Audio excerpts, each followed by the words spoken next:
Assalamualaikum warahmatullahi wabarakatuh. Perkenalkan, nama saya Anantia Yuda Putri dari Prodi Akuntansi semester 2. Di sini saya akan mempresentasikan video mata kuliah Bank dan Lembaga Keuangan. Oke, di sini saya mengambil judul atau tema tentang microfinance dan lembaga penjamin kredit atau bisa disingkat LPK. Apa itu microfinance? Microfinance adalah kegiatan pemberian modal untuk usaha skala kecil dan menengah tanpa agunan. Sesuai namanya, yang terdiri dari dua kata, micro dan finance. Keuangan mikro ini memiliki tujuan yang sangat mulia, yaitu bertujuan untuk menerapkan strategi guna mengurangi kemiskinan melalui bantuan suatu lembaga, baik itu lembaga yang didirikan oleh pemerintah ataupun lembaga tertentu dalam bentuk perseroan atau koperasi. Lembaga khusus ini kemudian lebih dikenal sebagai lembaga keuangan mikro atau yang disingkat sebagai LKM. Adapun bentuk dukungan yang diselenggarakan berupa pinjaman dana, pengelolaan simpanan, serta konsultasi terkait pengembangan usaha. Selama ini banyak pihak yang ingin berusaha namun terkendala dengan berbagai hal seperti modal usaha, pemahaman ilmu tentang prospek bisnis yang akan dijalankan, pemasaran hasil produksi, membangun konsep manajemen yang modern, dan lain-lainnya. Hadirnya microfinance ini tentu sangat menguntungkan masyarakat menengah ke bawah. Pasalnya, peminjam modal usaha melalui bank konvensional cenderung sulit dikarenakan masyarakat menengah ke bawah tidak memiliki jaminan yang pasti, misalnya pendapatan tetap maupun asetnya. Keuntungan lainnya, microfinance turut adil membantu masyarakat untuk dapat mengelola dana pinjaman seefektif mungkin melalui pembekalan ilmu yang cukup. Hal ini tentunya berkontribusi dalam membantu pertumbuhan perekonomian masyarakat Indonesia serta kesejahteraan bagi kelompok menengah ke bawah. Sedangkan menurut Asian Development Bank atau yang disingkat sebagai ADB, lembaga keuangan mikro atau microfinance merupakan lembaga yang di antaranya yaitu jasa penyimpanan, kredit, jasa pembayaran, atau transaksi transfer uang dan asuransi, dan lain sebagainya. Bagi masyarakat kurang mampu dan pengusaha kecil, terutama bagi mereka yang belum memiliki kesempatan mengakses bank umum atau konvensional. Asian Development Bank atau ADB mendefinisikan keuangan mikro sebagai penyediaan layanan keuangan yang seluas-luasnya seperti deposito, pinjaman, jasa pembayaran, transfer uang, dan asuransi bagi masyarakat kurang mampu, berpenghasilan rendah, serta kepada usaha-usaha kecil atau mikro. Dalam konteks lembaga keuangan di Indonesia, microfinance biasa diterjemahkan sebagai pembiayaan mikro atau kredit mikro, yaitu aktivitas pembiayaan yang ditujukan bagi nasabah berpenghasilan rendah di mana pada umumnya belum terjangkau oleh bank umum. Adapun dasar hukum bagi microfinance. Menurut Otoritas Jasa Keuangan atau yang kita kenal OJK, keuangan mikro atau microfinance memiliki dasar hukum yang kuat. Di antaranya yaitu yang pertama, Undang-Undang Nomor 1 Tahun 2013 tentang Lembaga Keuangan Mikro, Undang-Undang LKM. Yang kedua, Peraturan Pemerintah Nomor 89 Tahun 2014 tentang suku bunga pinjaman atau imbal hasil pembiayaan dan luas cakupan wilayah usaha lembaga keuangan mikro. Yang ketiga, Surat Edaran Otoritas Jasa Keuangan atau disingkat SOOJK. SOJK nomor 29/SOOJK.05/2015 tentang laporan keuangan lembaga keuangan mikro. Yang keempat ada Peraturan Otoritas Jasa Keuangan atau bisa disingkat POJK. Antara lain yang pertama POJK nomor 12/POJK.05 2014 tentang perizinan usaha dan kelembagaan lembaga keuangan mikro. Yang kedua, PJOK nomor 13 POJK 05 2014 tentang penyelenggaraan usaha lembaga keuangan mikro. Yang ketiga, POJK nomor 14 POJK 05 tahun 2014 tentang pembinaan dan pengawasan lembaga keuangan mikro. Yang keempat, ada POJK nomor 61 POJK 05 2015 tentang perubahan atas peraturan Otoritas Jasa Keuangan nomor 12 POJK 05 2014 tentang perizinan usaha dan kelembagaan dan keuangan mikro. Yang terakhir ada POJK nomor 62 POJK 05 2015 tentang perubahan atas peraturan Otoritas Jasa Keuangan nomor 13 POJK 05 2014 tentang penyelenggaraan usaha lembaga keuangan mikro. Peran microfinance berdasarkan Otoritas Jasa Keuangan. Tujuan dari lembaga keuangan mikro antara lain meningkatkan akses pendanaan skala mikro bagi masyarakat, membantu peningkatan pemberdayaan ekonomi dan produktivitas masyarakat, serta membantu peningkatan pendapatan dan kesejahteraan masyarakat, terutama masyarakat miskin atau berpenghasilan rendah. OJK juga menetapkan kegiatan usaha lembaga keuangan mikro yang meliputi jasa pengembangan usaha dan pemberdayaan masyarakat baik melalui pinjaman atau pembiayaan dalam usaha skala mikro kepada anggota dan masyarakat, pengelolaan simpanan maupun pemberian jasa konsultasi pengembangan usaha. Aktivitas keuangan mikro ini umumnya dilakukan oleh lembaga-lembaga pembiayaan mikro seperti bank perkreditan rakyat, koperasi simpan pinjam, lembaga swadaya, masyarakat, hingga berbagai kelompok arisan. Lembaga keuangan mikro memiliki berbagai prinsip umum dan penerapannya.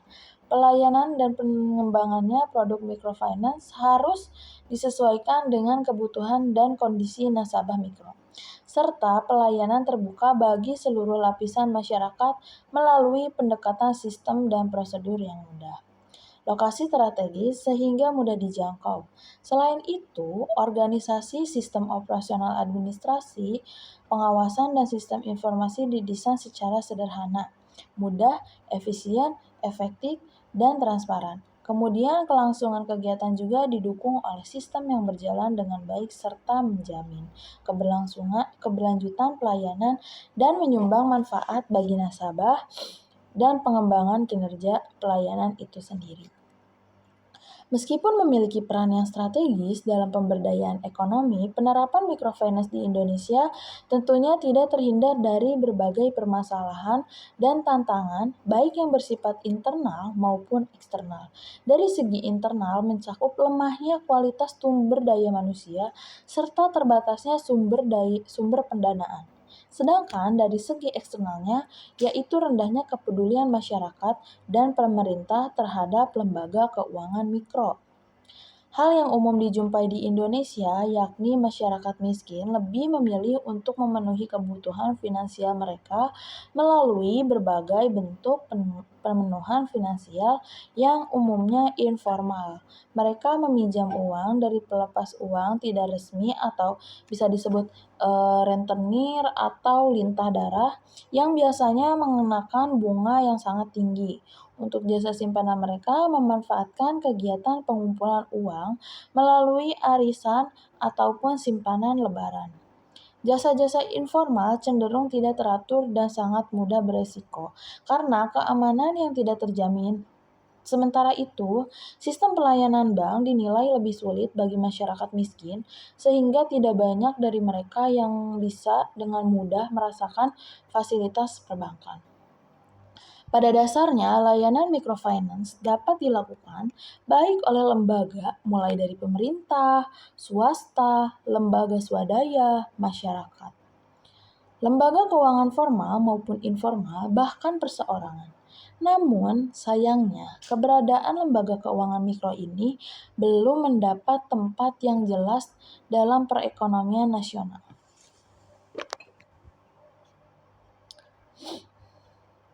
Kehadiran microfinance diharapkan dapat diimplementasikan dengan efektif dan berkelanjutan, sehingga dapat menjangkau lebih banyak masyarakat yang membutuhkan bantuan, sehingga dapat menolong banyak masyarakat sebagai individu maupun komunitas.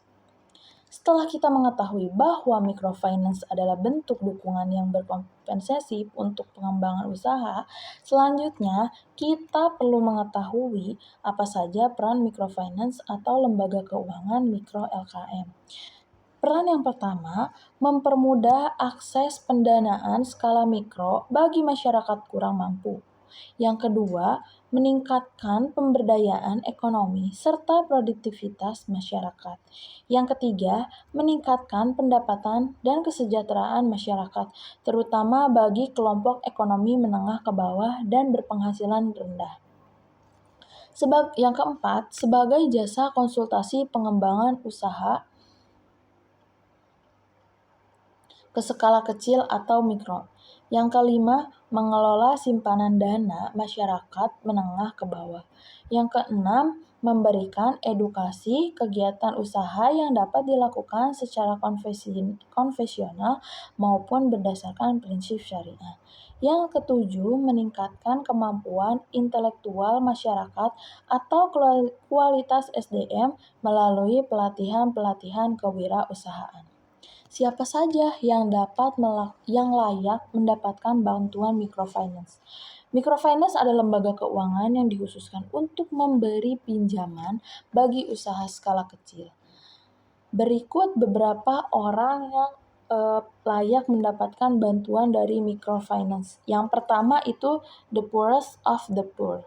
Kelompok dalam kategori pertama ini merupakan mereka yang tidak memiliki sumber pendapatan tetap maupun utama. Dikarenakan beberapa faktor, misalnya sakit, kecacatan fisik, hingga faktor usia yang dapat menghambat memperoleh kesejahteraan. Yang kedua, laboring poor. Kelompok dalam kategori kedua terdiri dari buruh dengan penghasilan sangat minim dari pekerjaan yang tidak tetap. Umumnya, mereka yang termasuk dalam kategori ini bekerja pada sektor agraria seperti pertanian, padat karya. Yang ketiga, self-employed poor. Kelompok dalam kategori ketiga ini terdiri dari masyarakat ekonomi bawah dengan penghasilan yang hanya cukup untuk memenuhi kebutuhan harian dan bekerja di perusahaan sektor informal. Yang keempat, economically active poor. Kelompok dalam kategori keempat umumnya terdiri dari masyarakat kelompok yang telah memiliki pekerjaan tetap, penghasilan yang cukup, bahkan dapat menyisihkan sebagian pendapatannya untuk menabung.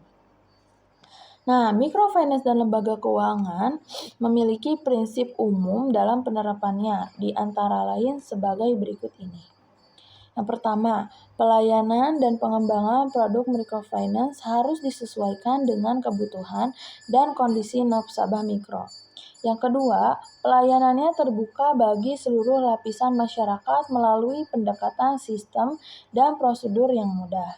Yang ketiga, lokasi yang strategis sehingga mudah dijangkau. Yang keempat, organisasi sistem, operasional, administrasi, pengawasan, dan sistem informasi didesain secara sederhana, mudah, efisien, efektif, dan transparan. Yang terakhir, kelangsungan kegiatan juga didukung oleh sistem yang berjalan dengan baik, menjamin keberlanjutan pelayanan, dan menyumbang manfaat bagi nasabah dan pengembangan kinerja pelayanan itu sendiri.